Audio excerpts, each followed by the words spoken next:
Have you had your friends or family talking about and suggesting Medicare Supplement Plan N?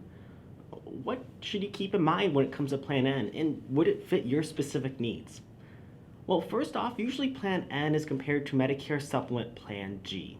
The difference between N and G is that just like Plan G, Plan N doesn't cover your Part B deductible.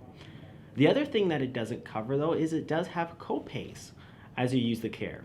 Plan N has a $20 copay for a doctor's visit and a $50 copay for emergency room visit as well. So depending on how often you're going to the doctor, those copays could add up potentially. The other thing that it doesn't cover is their Part B excess charge, which depending how the doctor's contracted, only nationally 2 to 4% of doctors are contracted in such a way that they can add up to additional 15% that Medicare would not cover. Now, about 40% of those doctors in that statistic are usually in the mental health care field. So if you are using quite a bit of mental health care, you may be opening yourself up to some potential risk.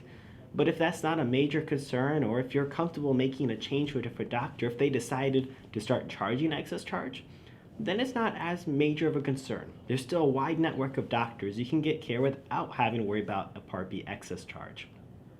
And that statistic is based off of the Kaiser Family Foundation.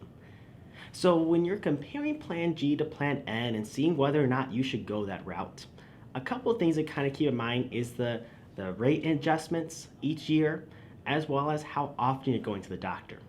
First off, right now, I'm just using the Chicagoland area, because that's where I'm currently located, as a basis.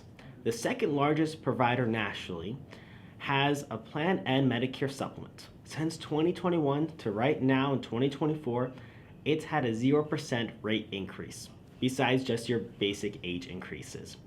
So from 2021 to 2024, right now, it's still the current same premium for Plan N. Whereas with their Plan G Medicare supplement, they've had since 2021 to now a 3.3% rate increase on average. Again, excluding any age increases. So Plan N right now, based on previous track history, can't predict the future, does have a low rate adjustment compared to Plan G. So Plan N may be a little bit more budget oriented. If perhaps you're on a lower budget, you want to save some but still have that flexibility of a Medicare supplement, Plan N may be the need fit your needs that you would want. But to keep in mind though also is based on how often you're seeing the doctor. Plan N tends to be on average about $40 cheaper per month than a Medicare supplement Plan G. So if you're seeing the doctor, keep in mind that $20 copay more than 2 times per month, you may end up paying more with a Plan N than a Plan G. But again, your typical year, perhaps you're only going 5-6 times for regular checkups and doctor care throughout the entire year. So you may come out on top with the premiums.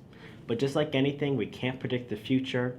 And really, it comes down to how often you're using the doctor, what risk you're comfortable with. If you'd rather capture those savings initially, knowing that perhaps you may win, perhaps you may not, it really comes down to what you're comfortable with. I hope you get a better understanding when it comes to Plan N and Plan G, being a better informed consumer. So when you do make that decision, you find one that you're comfortable with and that you know how the coverage works, the downfalls, because all these plans have pros and cons, and making sure you're in a plan that fits your needs.